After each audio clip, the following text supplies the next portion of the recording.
Welcome to கிமியா collections. இன்றைக்கி நம்ம பேஜில் எப்படி ஒரு இன்விசிபிள் செட் செய்யலான்னு பார்க்கலாம் வாங்க. அதுக்கு ஃபஸ்ட் நான் ஒரு கியர் ஒயர் எடுத்துக்கிட்டு 2 கியர் லாக் வந்து இன்சர்ட் பண்ணிக்கிறேன். அதுக்கப்புறம் இந்த பேக் ஹூக் இன்சர்ட் பண்ணிக்கிறேன். இந்த கியர் ஒயரை அந்த கியர் லாக்குள்ளே இன்சர்ட் பண்ணிவிட்டு இந்த குட்டி ஒயர் இருக்குது இல்லையா, இதை வந்து நம்ம இப்படி இழுத்தோன்னா டைட் ஆகிடும். ஸோ இன்னும் டைட் ஆகணும்னா நம்ம ப்ளையர் வச்சு இந்த சின்ன ஒயரை இப்படி இழுத்துட்டோன்னா நல்லா வந்து டைட் ஆகிக்கும். ஸோ ஃபஸ்ட்டு ஒரு கியர் லாக்கை ப்ரெஸ் பண்ணிக்கிறேன். அதுக்கப்புறம் இன்னொரு கியர் லாக்கை வெளியே தள்ளிட்டு எக்ஸ்ட்ராஸை கட் பண்ணிவிட்டு அதுக்கப்புறம் அந்த கியர் லாக்கை நல்லா நுனியில் வச்சு ப்ரெஸ் பண்ணிடுங்க. ஸோ இந்த மாதிரி பண்ணும்போது தான் கழுத்தை வந்து கிழிக்காது, இல்லைனா கிழிக்கும். ஸோ இப்போ வந்து ஒரு இன்ச் ஷேப் எடுத்துகிட்டு அதில் வந்து நான் 19 இன்ச் வந்து எடுத்துக்கிறேன். ஸோ என்னோடய கஸ்டமர் சைஸ் வந்து 19. உங்களுக்கு என்ன சைஸ் வேணுமோ அதுக்கேற்ற மாதிரி இன்ச் டேப் வச்சு எடுத்துக்கலாம். இது கட் பண்ணிடுறேன்.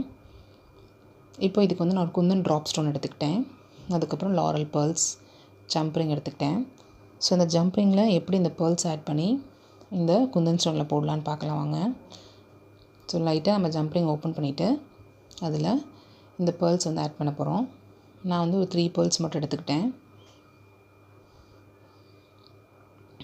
இந்த ட்ராப் ஸ்டோனை இப்போ இதில் ஆட் பண்ணிவிட்டு நல்லா ப்ளையர் வச்சு டைட் பண்ணிடுங்க. ஸோ நம்ம ஜம்ப்ரிங் வந்து டைட் பண்ணுறது வந்து ரொம்ப முக்கியம். நம்ம கொஞ்சம் கேப் விட்டாலும் அந்த பேர்ல்ஸ்லாம் கீழே வந்து விழுந்துடும். ஸோ அப்போ நம்ம ஒர்க்கெலாம் வேஸ்ட் ஆகிரும். அதனால் பார்த்து கரெக்டாக பண்ணிக்கோங்க. இப்படி தான் இருக்கும். ஸோ இந்த மாதிரி தான் நான் மித்த எல்லாத்துக்குமே பண்ண போகிறேன். ஸோ நான் வந்து என் கஸ்டமர் 3 கேட்டனால இந்த மாதிரி 3 பண்ணி வச்சுருக்கேன். உங்களுக்கு எத்தனை என்னமோ பண்ணிக்கோங்க. இப்போ வந்து நான் இதை இன்சர்ட் பண்ண போகிறேன் இந்த ஒயருக்குள்ளே. அதுக்கு ஃபஸ்ட் நான் ஒரு கியர் லாக் போட்டுக்கிறேன். அப்புறம் ஒரு கோல்டன் பால், நம்ம செஞ்சு வச்ச இந்த பெண்டன்ட், அகெயின் ஒரு கோல்டன் பால், அகெயின் ஒரு கியர் லாக். ஸோ இந்த மாதிரி தான் மித்த 3 பண்ண போகிறேன்.